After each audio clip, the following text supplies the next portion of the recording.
Hey everyone, and welcome to Almost Cancelled. I am Peter, and I'm going to be talking about g.l.o.w Season 3, Episode 1. It's called Up, Up, Up. So, full spoilers for the episode, as always. And we do have a sponsor. One of our patrons sponsors this show, Tim Neal does, so thank you to him. And I'm excited to be back for Season 3. I really liked Season 1 and 2, was super into it. No Matt this year. He doesn't have time, so I'm going this season solo. And we have the ladies in Las Vegas as we set up last season. And this first episode is all about opening night, the rehearsing during the day, and just kind of just reintroducing us to all the ladies and what they're going through right now. Of course, the big thematic device in this episode is actually the Challenger. And there's a really dark bit of humor at the start of this episode where Ruth and Debbie are doing this interview. They're doing this interview to promote, just for the local news, to promote their show. And they're in character, they're in, Zoya and the Liberty Bell, and they're kind of going back and forth. And at first, we see some of the other girls watching, like Jenny's watching on TV and so on, and in their various hotel rooms. And they start doing the thing where they start playing off each other, and Zoya starts bad-mouthing the Challenger. She's like, oh, this looks like a toy. And there's a shot where there's like a wide shot from the side where you can see it on TV launching, and Zoya starts being all, it looks like a toy, and I was really worried she was going to say something like, it looks like it'll break or something like that. But once I realised that they were literally watching the Challenger launch, I think the first time they mentioned it, I didn't necessarily clock that this was happening right now.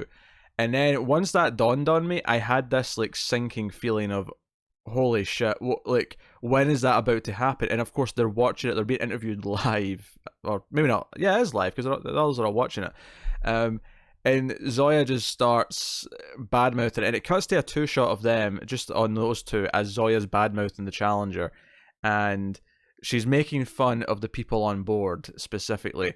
And I wasn't sure how they were going to handle this. Like, I wasn't sure, are they going to like cut to the TV and show it like happen and then see the reaction? And I think what they chose to do was even better, where we just stay on those two, and Debbie's sitting there smiling in character. Zoya's not looking at the TV, she's just bad-mouthing the people on board. And Debbie's face just, like, drops, and it just, her smile disappears, and there's a look of shock, and you're just kind of waiting for her to kind of tap Ruth on the arm and, hey, Ruth, maybe stop. And it's great how she breaks character, because once Zoya does realise, once Ruth realises what's happened and she looks at the TV, she immediately puts the mic down and goes, oh my god. Like, and the accent goes, it's just a great moment, and it's really, obviously it's a dark moment, but it's very darkly funny, and you're kind of waiting for it to happen. And it kind of has this shadow over the rest of the episode where Ruth feels guilty about bad-mouthing this tragedy on TV. Obviously she didn't know it was a tragedy, it's not her fault, but she feels terrible. And then it pales on when I think Russell calls and says he can't make it for opening night. He has to go and do extra news coverage because of the disaster. And obviously it paints exactly where we are in the timeline, which is nice. But you really, and he's very apologetic, and she's, understands, it's clearly killing her that he can't come. It's clearly affecting her. So we have this episode here where throughout the whole episode, everyone's a little bit down to begin with. Everyone's kind of feeling the tragedy of what happened. But as the episode goes on, they try multiple times to kind of cheer themselves up, and it kind of works. The rest of the ladies do actually kind of get out of their funk, and it's because there's a debate early on with Bash, Sam, and Debbie, the producers meeting, where like, should we even go on tonight? And Debbie wants to delay opening night by a couple of days just because, hey, this thing happened today, maybe we shouldn't do this. And Bash is kind of like for it, and this is where we get introduced to Gina Davis's character, who is running the casino they're in. And they set up some interesting little beats here that I thought were cool, where she actually assumes Debbie is Bash's wife, and then acknowledges herself that she's been mistaken for someone's wife a lot in her professional career, and that she should know better. I thought that was a really interesting little beat to play out, that even another successful woman is making that mistake, and it's something maybe we'll explore throughout the season. And Debbie, once or twice in the episode, does point out that she doesn't really like her all that much. She doesn't like Gina. I didn't quite catch her name, but g.l.o.w's character, she doesn't like her all that much. And I think we're going to play with that. We're going to play with these. Debbie's someone who is trying to be. And Sam cracks a joke as well.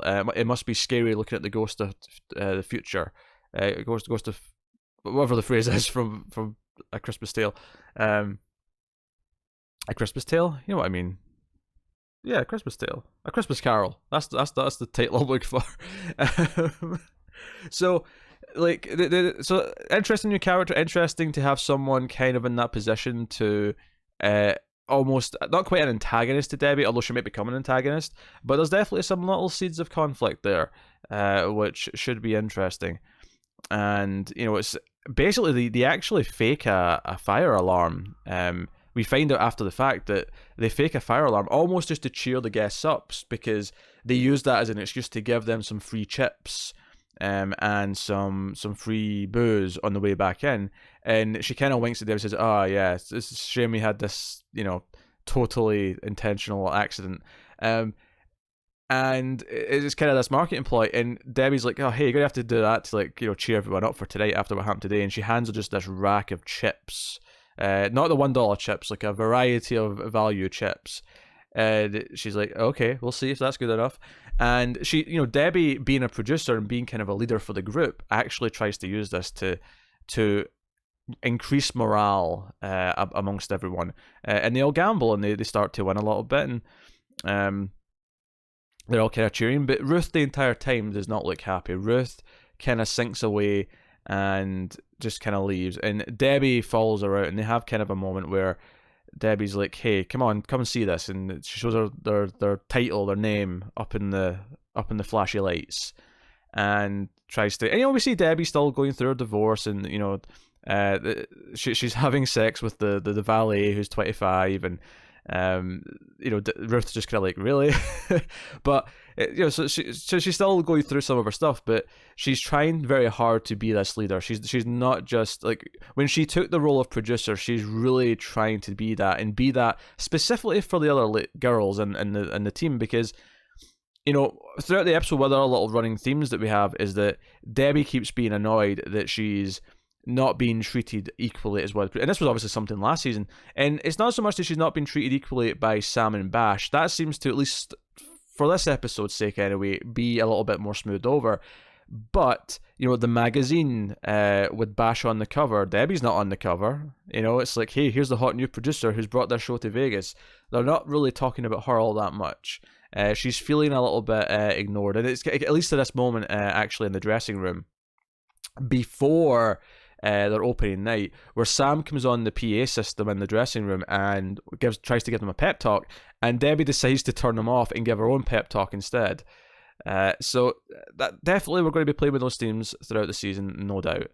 Definitely going to be dealing with that. And I think, obviously there's some fun stuff with the rehearsal. Sam's as amusing as ever with his not care. He's like, okay, let's rush through the actual wrestling match. Let's just get to the bit. And we see what the show is going to be. It's kind of a greatest hits of all the things that they already did on the TV show. It ends with the marriage. It ends with, it has the battle royal, and it has Zoya coming in on the zip line, which again leads to another great funny moment with Zoya where Ruth ends up stuck in the zip line, and this is actually when the fire alarm hits. She's dangling from the middle of this cable, and Sam just kind of looks up and says, "Oh, how you doing?" And it's like, "Oh," and she's literally kind of like trying to like nudge her way forward and trying to shimmy, and it's just not quite working to get herself unstuck. And I really, this is one of these things where the scene's really painting visually where she is right now. That she has achieved a lot, and she should be happy for her success, and things are going better, but she feels kind of suspended between these life decisions right now. And I yes, I use the word suspended intentionally.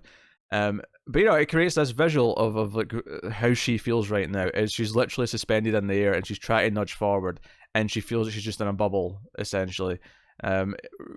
Simple enough but effective. And as per usual, there's a lot of little jokes as well, where Bash is throwing this opening night party after they have the show, and we don't see much of the actual show. We just see a couple of entrances, kind of thing. Where Ruth's like, "You ready to go to Jenny?" And Jenny's like, I guess, as she's dressed as a fortune cookie. I mean, which is worth pointing out. So, um, like it very much like obviously the show's going on, but we're not as because season one was so much about building what this pilot was going to be, and season two was so much about trying to continue this story and keep the show on the air. And I think, well, there'll probably still be elements of like making sure the show's going fine in Vegas. It does feel like no, we're dealing more with the characters and what they're going through, and that's always been a part of the show, obviously. But it feels like there's going to be less of a focus on getting the show right. Unless they change it, but I assume they're going to do the same show every night. So I don't think there's going to be much in the way of, we have to do this now, or we have to struggle and try and change things. And we might get a plot at some point where they want to shake things up because they themselves feel it's stale, but I don't see that being as much of a focus on the show anymore. And yeah, and we still have this weird chemistry with Ruth and Sam before the party. And do you know what? I'm glad Sam said something because Ruth walks out of her hotel room, and for a second I didn't realize it was Alison Brie. I actually thought, well, who's this we've cut to? Because she's in this really, I'll just call it a sexy dress. I don't want to use any other words. And Sam kind of sees her and goes, "Holy shit!" And you know what? He was saying exactly what I was thinking. She's looking particularly fetching, I'll just say, and he invites her for a drink, and she agrees, and it's there's maybe a little bit of awkwardness, but there's this moment here where as they're having their drink, where things get kind of quiet, and he there's a moment, and she's like, "Oh, maybe we should go to the party," and he's like, "Yeah, you bet." And I think, but there is a kind of a moment of where she realizes what this is, and there's like a great little moment in the acting actually right after where she kind of uses her arms to cover up her chest a little bit, kind of maybe feeling a bit more exposed and vulnerable than maybe she did previously.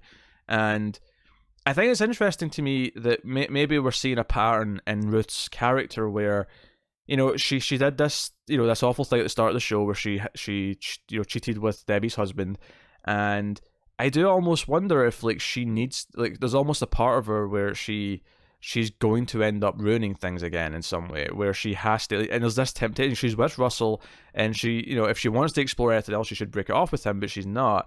And obviously she's a little bit unhappy because he can't make it tonight, and obviously they've been very distant, and that's been an issue from what we get. But it's this idea that when she becomes unhappy, she does end up making mistakes, and it feels like she's, I mean, don't get me wrong, she realizes she's in risk of doing it here, and she directs them out of it. She absolutely does. But I think the moment of temptation to me makes me think that we're going to be teasing her falling from, not the wagon, that's not the right term for this, but just doing something to ruin what they have. And I think it's interesting that when they come out of the hotel room, Debbie is there to catch them and says, "Oh, are you two roommates now?" Kind of making a joke. And Sam's like, "I've just been having a pre-party drink, blah blah blah," and plays it off as if it's nothing. But Debbie just has this one little glance afterwards, maybe suspecting that something, that maybe Ruth is making another mistake, and her more than anyone is maybe aware of that. And this might, be this ultimate test of their friendship. Will Debbie try and help her and try and stop her from making a mistake, kind of thing? I see emotional payoffs to this potentially, which is really nice. And then we get the scene from the trailer actually, where arguably our three lead characters get into the elevator. And first it's Cherry who's like, hold the door, and then everyone, literally every single girl, gets in the elevator with them. And Sam was like, "No, this is too much, I have to leave, I'll take the stairs," and he leaves. It's a funny little scene, and it's kind of cool because Britannica is obviously not living on the floor with them. She's staying with Bash because they are now married, which of course happened at the end of last season.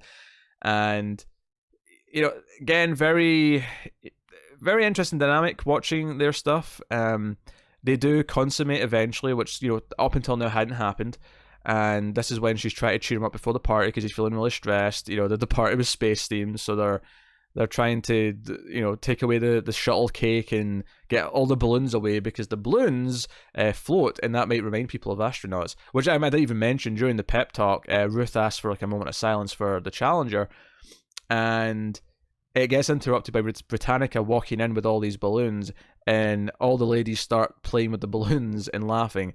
And you almost think Ruth might be upset that they're not taking this seriously, but when she opens her eyes and peeks out, she actually lets off a little smile. and she's happy that they've, that she's kind of taking Debbie's advice. She's seeing what's in front of her, and it's kind of a sweet moment. So that's really neat. And then so Bashy's stuff, he's really stressed out. He's really like he doesn't know half the people on his guest list. I wonder if we'll see some of this party next episode, because obviously this episode ends with the elevator scene. It ends with them going up in the elevator. Back to the title, up, up, up. Challenger went up, the elevator goes up. I guess Zoya kind of went up at one point. That's the 3 ups. Is that our 3 ups? I don't know. Not that I'm saying there's literally 3. There has to be. I'm just trying to do it for the humor of it, I suppose. So yeah, like the first episode was solid. I don't think it was as consistently funny as some of this show's best episodes, but I think it was dealing with a really dark subject. It took this tragedy and kind of used that to frame the episode.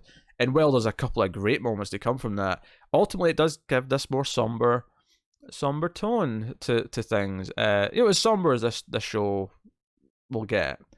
I'm excited seeing what they're doing with the characters over the course of the season. Obviously, there was no Justine this episode. I hope we do get her back in some capacity. Obviously, Vicky the Viking is back. She came back at the end of the season last year after being missing for a lot of it. So, no, I like this sense of like setting this in a place and time, and the characters all kind of like reacting to it and feeling guilty because maybe they forget about it a little too quick. And some characters even cracking inappropriate jokes, which again is very realistic. It's the sort of thing that happens after a tragedy. You always get people who want to just crack jokes about it immediately. And the old biddies in particular. Old biddies, I think it's biddies. I don't know. I can't remember. But I think it's done a good job of setting up its core characters, namely Ruth, Debbie, and Sam, and then to a slightly lesser extent Bash. But he obviously has a lot going on, and we talked last season about him being gay and being closeted and not revealing that. And I think that's obviously going to be a big dramatic point with him and Britannica. And we're going to see how that plays out. So, no, I'm intrigued. And as per usual, fun soundtrack, bright, colourful visuals. Hard to argue with any of this. So no, that was episode 1 of Glow. So I will be back hopefully tomorrow. I'm going to try and do these daily. The weekend is a bit more of a challenge though, so if it doesn't actually happen on both Saturday and Sunday, I apologise. Once we get to Monday though, I should be able to start knocking them out daily if I don't already. And I'll get through the season. I'm looking forward to the rest of it. So by all means, let me know what you think of the first episode back in the comments below, and like and subscribe, all the usual things. If you rate the podcast or the audio version on Apple Podcasts or whatever podcast app you use, it helps a lot. I actually spent some time reading the reviews that are on there last week. Very amusing, some of them, I will say. But yeah, if you like the show, if you like all the stuff that we do on this channel or on this podcast feed, please do give it a good review and rating. You can support us, of course, financially over at patreon.com/MaileFuzzTV, where you can support us for as little as $1 per month, and that'll get you some bonuses, some exclusives, and all that kind of thing. Of course, there's higher tiers, much like the sponsorship tier, where you can sponsor one of our TV reviews, like Tim Neal does for this. You can do that too. So, other than that, though, check out all the content we have. If you are listening to the podcast feed, we have a second TV podcast feed called Almost Cancelled TV Reviews, which has all the non-Netflix shows that we cover, and you can check out that too. So have a look at that, and also check out we have a horror movie podcast that I do with Tim called Screams After Midnight. I have a sci-fi movie podcast that I do with Tara called The Ace, the Atomic Cinema Experiment, and try those out if you like if you like me, I guess. If you like me talking about shit, there's more of it. There's always more of it. So now that has been episode 1 of Glow. Thank you very much. I will see you guys next time. Keep watching TV. Have you got any vanilla?